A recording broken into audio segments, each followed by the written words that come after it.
नमस्कार बंधुओं। आज हम चर्चा करेंगे जो अष्टांग योग के छठवें, सातवें और आठवें अंग हैं उनके ऊपर। बंधुओं, जो अष्टांग योग के 8 अंग हैं, यम, नियम, आसन, प्राणायाम, प्रत्याहार, धारणा, ध्यान, समाधि, जिसमें से जो पहले 5 अंग हैं, यम, नियम, आसन, प्राणायाम, प्रत्याहार, इनका डिस्कशन हो चुका है और उन 5 को हम योग के बहिरंग साधन कहते हैं, बाहर के। अब ये धारणा, ध्यान, समाधि, ये 3 अंतरंग साधन हैं। आज इन्हीं पे चर्चा होगी।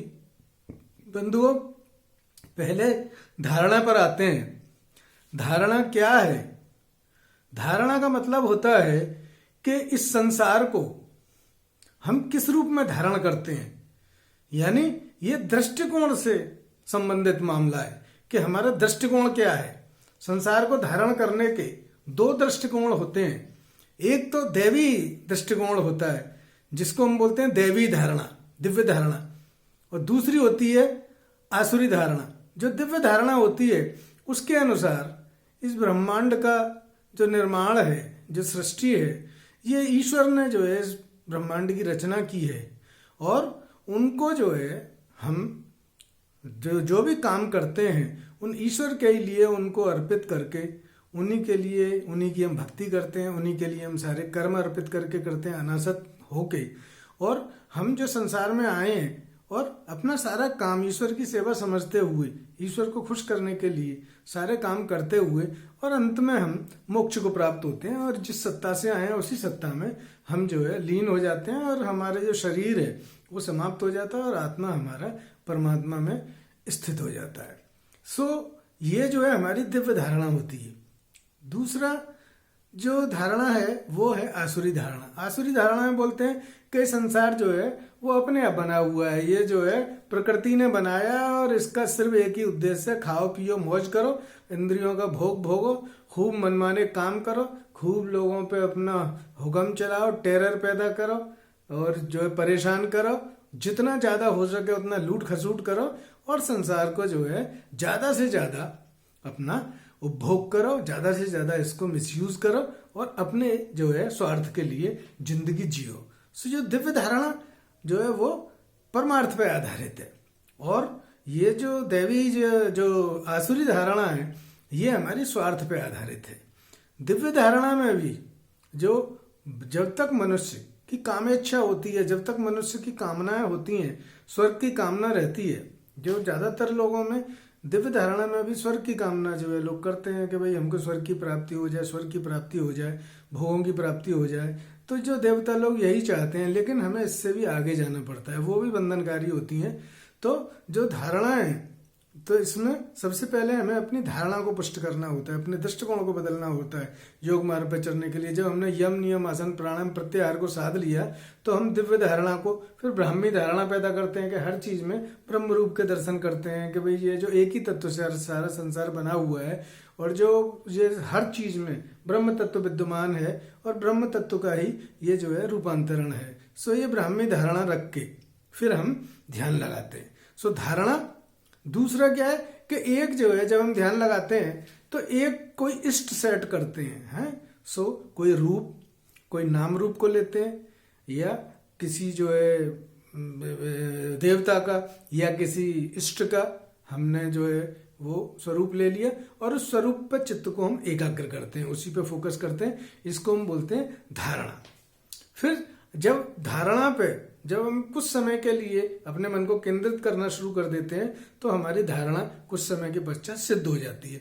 जब धारणा सिद्ध हो जाती है, जब हमारा तकरीबन 12 सेकंड के लिए अगर मन एक जगह टिकना चालू हो जाता है, तो अब ये समझ लिए कुछ समय के लिए हमारा मन किसी एक बिंदु पे टिकना, एक जो है विषय में टिकना चालू हो गया, तो हमारी धारणा सिद्ध हो गई।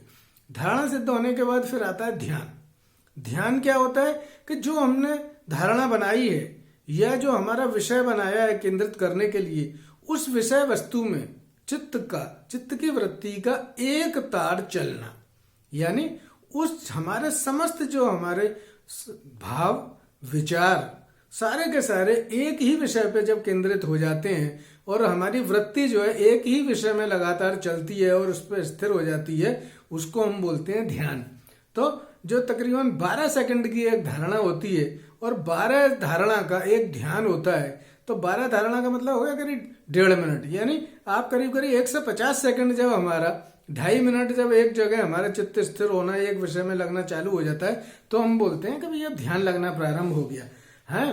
तो जब ध्यान लग गया, जैसे हम क्या करते हैं कि कोई पिक्चर देखते हैं या कोई किताब पढ़ते हैं, तो अगर हमारे इंटरेस्ट का विषय होता है जिसमें हमारी रुचि होती है, तो हम देखते हैं कि पिक्चर देखते टाइम या सीरियल देखते टाइम हम उसमें ऐसे खो जाते हैं कि हमें कोई सुध-बुध नहीं रहती। इसी तरीके से हम जो ध्यान है, ध्यान का मतलब होता है कि जो ध्यान फोकस करना, तो हम जैसे बाहरी चीजों में, सांसारिक चीजों में जैसे ध्यान केंद्रित करते हैं, इसी तरीके से जो दिव्य धारणा बना के हम ईश्वरीय जो विषय में, जब एक विषय में ध्यान को केंद्रित करते हैं, जब हमारी उसमें रुचि हो जाती है, जब हमें वो अच्छा लगता है और हमारी समझ में आ जाता है कि ये हमारे लिए सबसे इम्पोर्टेंट चीज है, तो जब हम इस चीज को मन में बिल्कुल फैसला कर लेते हैं, तो हमारा मन उसमें इंटरेस्ट होता है, टिक जाता है। इसको बोलते हैं कि पहले धारणा सिद्ध हुई, धारणा सिद्ध होने के बाद में फिर हमारा ध्यान सिद्ध होना प्रारंभ हो गया और हमारा एक तार वृत्ति लगनी चालू हो गई, एक विषय में, एक चीज में हमारी धारणा पर मन टिकने लगा।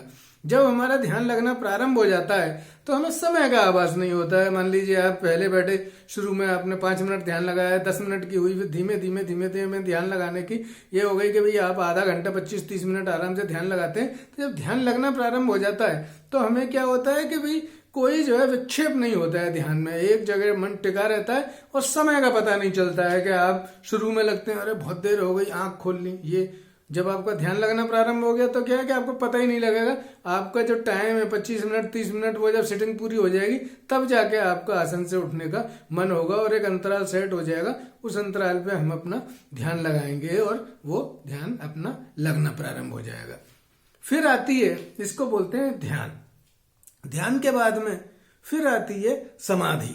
समाधि बोलते हैं कि जब हमारा एक निश्चित काल हो जाता है, हाँ, जब तकरीबन आधा घंटा हमारा चित्त एक विषय में स्थिर होना चालू हो जाता है, तो जब हम परमात्मा में ध्यान लगाते हैं और करीब आधा घंटा जब हमारा ध्यान परमात्मा में लगातार लगा रहता है, एक ही विषय में एक ही तरफ हमारा जो है वो फ्लो चलता रहता है, तो और जो तरंगे हैं मन में जो भी उठ रही हैं वो सारी की सारी ईश्वरीय तरंगे जब हमारे मन में उठ के और एक जो है वृत्त चित्र जो है वो चलता है हमारे मानस पटल पे, कोई दूसरा विचार नहीं आता, सिर्फ एक ही थॉट, एक ही तरह का थॉट और एक ही तरह की तरंगे प्रभावी रहती हैं। तो जब आधा घंटा ये क्रिया हम करने में जब समर्थ हो जाते हैं, जब हमारा अभ्यास इतना होता है, तब उसको बोलते हैं कि भाई जो चित्त है इनका वो परमात्मा में स्थिर हो गया। जो परमात्मा में जब चित्त स्थिर होता है उसको जो है हम बोलते हैं कि भाई समाधि प्रारंभ हो गई।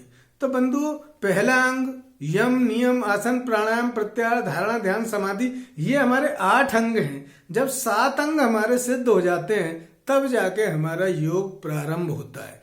तो यम नियम से लेके ध्यान तक की प्रक्रिया जो होती है वो हमारी होती है कि भाई साधना का, हमारी जो तपस्या है उसके लिए खाली तैयारी है। जिस तरीके से हम क्लास 1-2 में जाते हैं, प्रेप में जाते हैं, फिर जो है ऊंची कक्षा में जाते हैं, इसी तरीके से तो उसमें हम जो प्राइमरी चीजें सीखते हैं, इसीलिए जो है यम नियम से लेके ये ध्यान तक हम जो आते हैं ये हमारे योग यात्रा की तैयारी है। यात्रा हमारी प्रारंभ कब हुई? यात्रा हमारी प्रारंभ होती है, योग यात्रा, जब हमारी समाधि का प्रारंभ होता है। जब समाधि का प्रारंभ होता है तब जाके हम जो है जब आपने अपनी इंद्रियों को जीत लिया, मन को जीत लिया, मन और इंद्री दोनों हमारे काबू में आ गए, जितेंद्रियता प्राप्त हो गई, फिर जीते हुए मन को जब आप परमात्मा में स्थिर कर देते हैं, फिर हमारी योग यात्रा प्रारंभ होती है।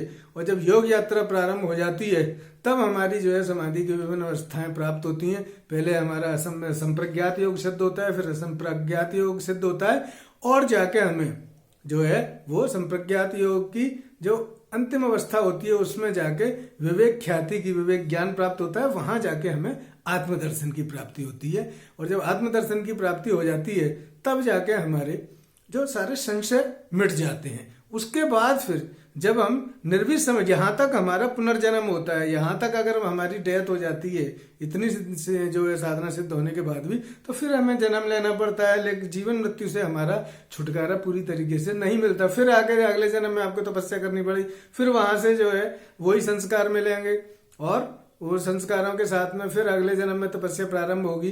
तो ये जन्म जन्मांतर का खेल है। आखिरी जन्म में जब योग साधना के संस्कार मनुष्य के परिपक्व हो गए तो जो पूर्व जन्म के संस्कार हैं उनके जोर से फिर योगी को जो है वो अपने आप इतनी रुचि होती है कि वो साधन में लग जाता है और योग सिद्ध करने के लिए उसके पास में फिर और कोई नहीं, उसका सिर्फ एक ही उद्देश्य होता है कि मेरे को ईश्वर को प्राप्त करना है, मेरे को आत्मदर्शन करना है, और वो फिर निर्विष समाधि को प्राप्त कर लेता है। जब निर्विष समाधि की प्राप्ति हो जाती है तब हमारा जाके समाधि की सिद्धि यानी योग की सिद्धि तब जाके मनुष्य को प्राप्त होती है। उससे पहले जो भी सिद्धियां मनुष्य को प्राप्त होती हैं वो सारी जो है योग मार्ग में विघ्न होती हैं, उनसे हमारा कुछ हल नहीं होता।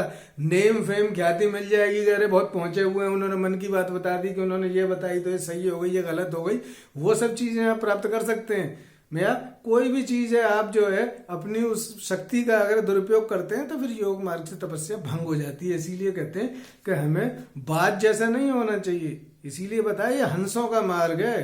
क्या बाज क्या होता है? आसमान में बहुत ऊंचा उड़ जाता है और बहुत ऊंचा जो है उड़ के, लेकिन उसको कोई मांस का टुकड़ा हुआ या मरा हुआ जीव या कोई जीव दिखाई दे जाता है तो वो दसियों किलोमीटर ऊपर से नीचे आके झपट्टा मार के उसको उठा ले जाता है। तो वो ऊंचा उड़ान करने से, बहुत ऊंचा उड़ने से, बहुत योग लगाने से कोई ये नहीं है कि भाई हम जो है बहुत बड़े तपस्वी हो गए, बहुत बड़े योगी हो गए। नहीं, आप हंस की तरह कि हंस का जो है वो कहाँ रहता है? वो मानसरोवर पे उसका जो है वो दृष्टि होती है कि वो कैलाश में जाके मानसरोवर में ही जाके वो विश्राम करता है और मोती चुगता है। इसी तरीके से योगी को जो अपना उद्देश्य है वो हमारा परमात्मा को प्राप्त करना है। हमें रास्ते में कहीं नहीं रुकना है, किसी लोभ लालच में नहीं आना है, और जाके जब परमात्मा को प्राप्त करके सारे जब दुखों का नाश हो गया, आनंद की प्राप्ति हो गई, लेकिन इन सब के बाद में जब ज्ञान हो जाता है कि ये संसार जो है वो मेरा जो है भगवान ईश्वर का ये तो स्थूल रूप है, स्थूल शरीर है, सूक्ष्म शरीर है, ये तो ये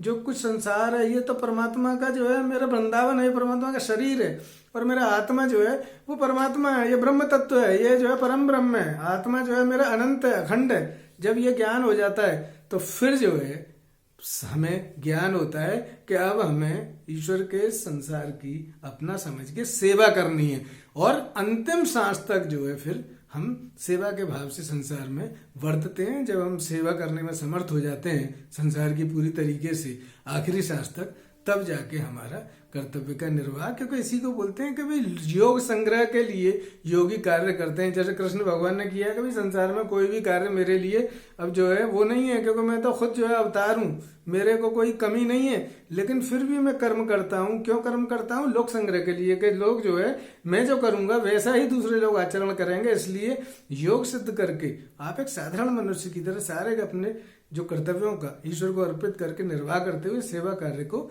आखिरी सांस तक करते रहें और जाके अपने मोक्ष को प्राप्त हो। तो बंधुओं, ये जो है शॉर्ट में योग का पूरा डिस्क्रिप्शन हो गया। और योग लगाने के लिए हमें किस चीज की जरूरत होती है? सात्विक आहार की जरूरत है। 1 घंटा हम लोग, आधा घंटा सुबह, आधा घंटा शाम अगर ध्यान के लिए और पूजा के लिए दें, और गीता जी का पाठ हम 1 अध्याय का रोज करें, 15 दिन में 18 अध्याय पढ़ लें। एक जो है फिर सोमवार से लेके शुक्रवार तक 1 अध्याय, और शनिवार इतवार को 2-2 अध्याय का अगर हम पाठ कर लें तो हम एक पक्ष में 15 दिन में गीता जी के 18वें अध्याय का पाठ कर सकते हैं। इस तरीके से शुक्ल पक्ष और कृष्ण पक्ष मिला के एक ल्यूनर मंथ में, एक देसी महीने में हम 2 बार गीता का पाठ कर सकते हैं। और 1 घंटा शारीरिक व्यायाम के लिए किसी भी तरह का एरोबिक एक्सरसाइज अपनी जो है एज और क्षमता और सामर्थ्य के हिसाब से अपना व्यायाम करें, और लाइफ स्टाइल चेंज करें। खान पान में जो है ये करें कि भाई ज़्यादा तला भुना नहीं खाएं, हैं, बहुत ज़्यादा जो है घी तेल का प्रयोग कम करें, और अपना जो दृष्टिकोण बदलें। और उसके बीच बीच में जो कार्यस्थल पे भी थोड़ा बीच बीच में आराम करें। भाई 1-2 घंटा काम कर लिया, 1 घंटे बाद 2 मिनट का जो है ब्रेक ले लिया, 2 घंटा काम कर लिया तो 5 मिनट का ब्रेक ले लिया। और ऑफिस में बैठ के भी थोड़ा बहुत कुर्सी पे बैठ के मेडिटेशन की प्रैक्टिस कर सकते हैं, या प्राणायाम वगैरह कर सकते हैं। तो ये सब करके हम अपने आप को बहुत सारे जो लाइफ स्टाइल डिसऑर्डर्स हैं उनसे दूर रख सकते हैं, पैनिक अटैक से दूर रख सकते हैं। तमाम जो है हमारे न्यूरोटिक डिसऑर्डर है और साइकोसोमेटिक डिसऑर्डर है और साइकिक डिसऑर्डर है, उनसे मुक्त हो सकते हैं। तो इन सब चीज़ों के लिए मेरी एक अपील है कि सब लोग नए साल में नया संकल्प लें और अपने जीवन को इस जो हमारी भारतीय विधा है, जो ऋषि मुनियों ने हमको इतना जो है विधा सौंपी हुई है, उस विधा को हम आगे बढ़ाएं। हमारे अंदर में वो जीन्स मौजूद है ऋषि मुनियों के, जो हमें थोड़ा सा अपने ऊपर ध्यान देने की जरूरत है और बाहर से थोड़ा ध्यान को अंदर भी लाएं।